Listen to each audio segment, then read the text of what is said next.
I've experienced a lot of headaches and eye strain, as well as sleep disturbances from flickering lights.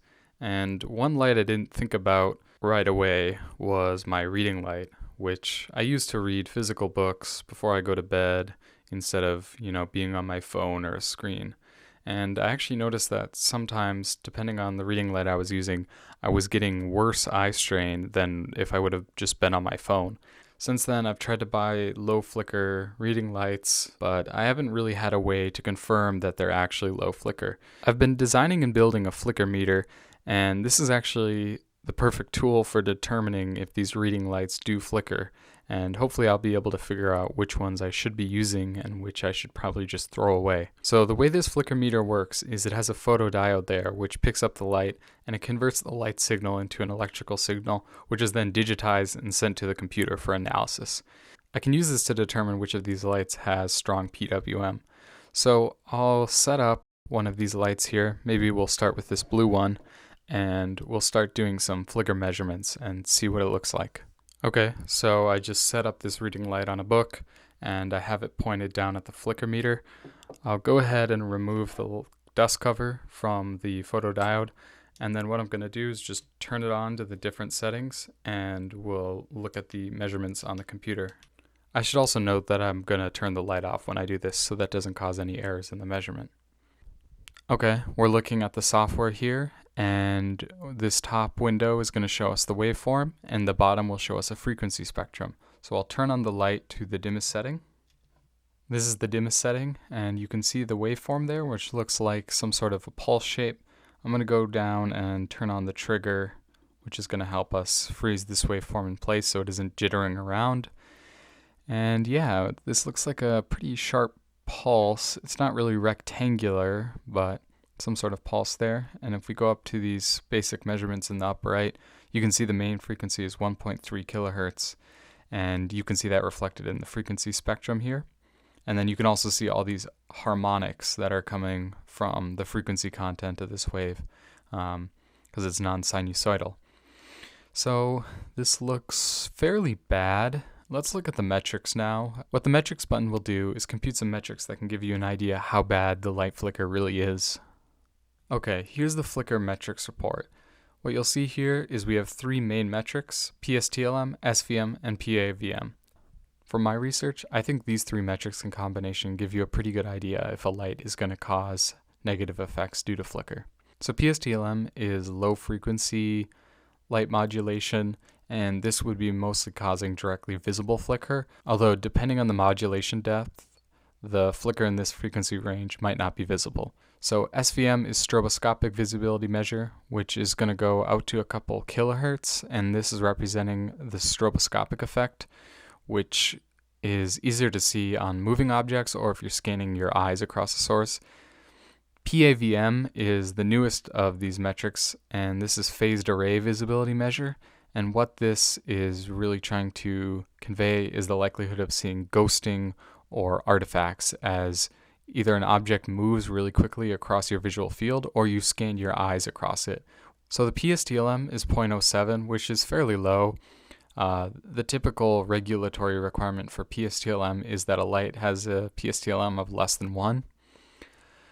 Our SVM is 1.93, which isn't great. The way all three of these metrics are defined is a value of 1 indicates that half of people will notice it or be able to detect the effect. So 1.93 is pretty bad, and most people are going to be able to detect effects from this.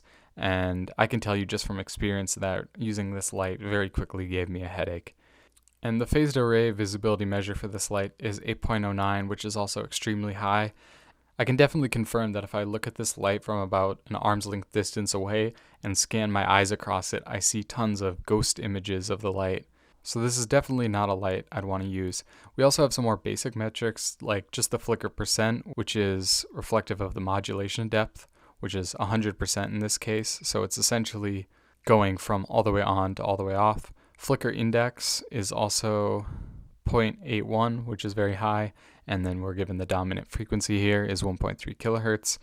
The IEEE 1789 classification is low risk. If we open the IEEE plot, you may have seen these before.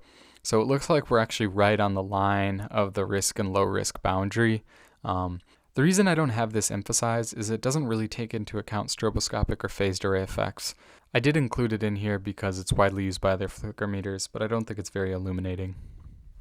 The final thing in here is the basic frequency analysis, which just tells us the top 3 frequencies by modulation strength.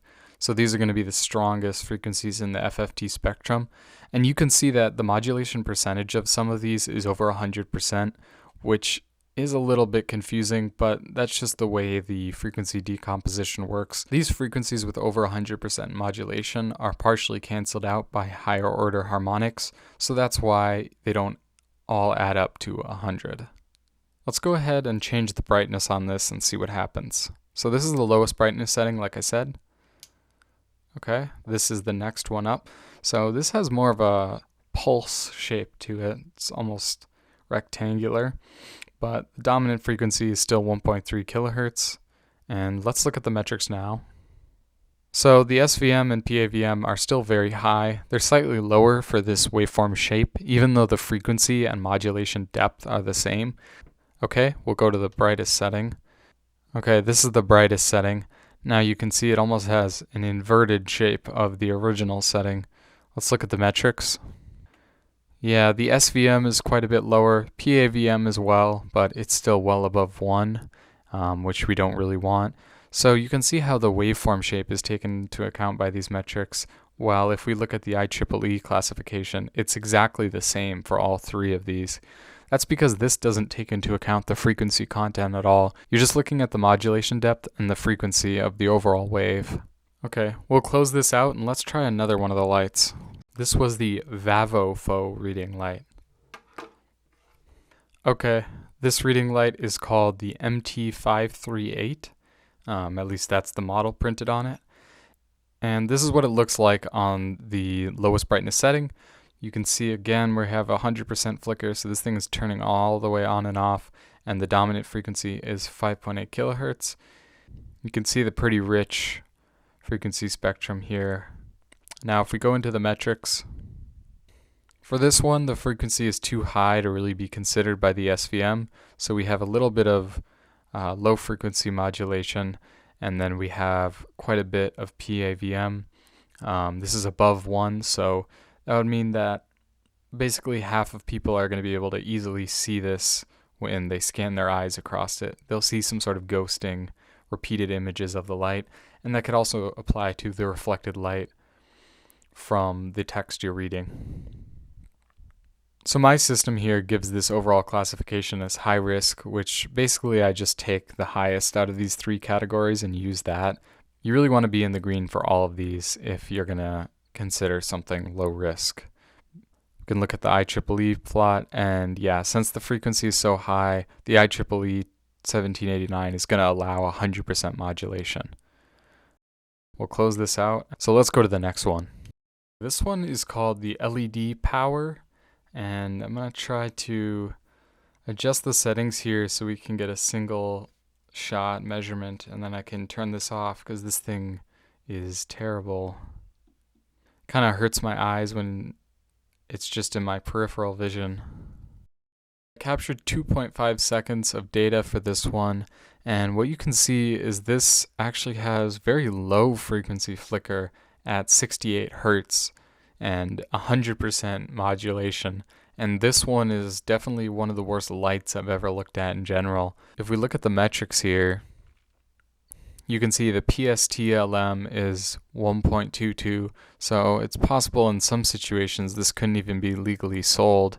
The SVM is 1.12, which is mainly coming from those harmonics from the base frequency, and the PAVM is also above 1, again due to the harmonics that are in the PAVM frequency range, which extends up to 20 kilohertz. So this is overall extremely high risk if you're someone who's sensitive to flicker. Honestly, for this one, you probably don't even need a meter. You could use your phone camera to see how bad this is flickering, but it's good to be able to quantify it. Even on the IEEE 1789 plot, you can see how far into the red this is. So I'm pretty sure this is going to be the worst one out of the batch. Now we're looking at one I actually got from a Chinese supplier, and this one also has about 20 kilohertz flicker. Looking at the metrics for this one here, they're actually fairly good just because the flicker frequency is so high, but 20 kilohertz is something that some people are going to be able to see. But overall, this one probably isn't that bad. Even though it's a red light, which I like, it's extremely bright on the lowest setting, and it's also just huge. It also has way too many controls on the back of it, but that's besides the point. So let's go to the next one. This one I also got from an overseas supplier, and I had them specifically tell me that this was no PWM, constant current driven, so this should have no flicker at any of the settings. It's also red, which is nice. So let's see if it flickers. Okay, here's the dimmest setting. I'm not really seeing any flicker here. Completely flat waveform, and then it looks like in this spectrum here we just have noise, not really anything. I'm guessing these tiny peaks we're seeing are actually from the meter itself, but you can see the level here, minus 100 dB, is basically non-existent. So let's go to the next setting. Okay, it's brighter, but still no flicker, and this is the brightest setting, and again, no flicker. Okay, so this one is definitely the best. No flicker at any of the settings, and on the lowest setting, it's actually dim enough that I'd want to use it to read at night. And this has been the one that I've been using lately. So this is basically how I'd rank these from a flicker perspective, from worst over to best. This one had no flicker, pretty minimal high frequency flicker here, and then getting down to more stroboscopic and phantom array effects, and this one is just completely terrible. In conclusion, if you're sensitive to PWM flicker, you get frequent headaches when using artificial lights or reading on screens. Beware of the reading light you're using. Finally, if you're interested in having your own flicker meter to characterize the lights that may be affecting you, send me a message. Thanks for watching.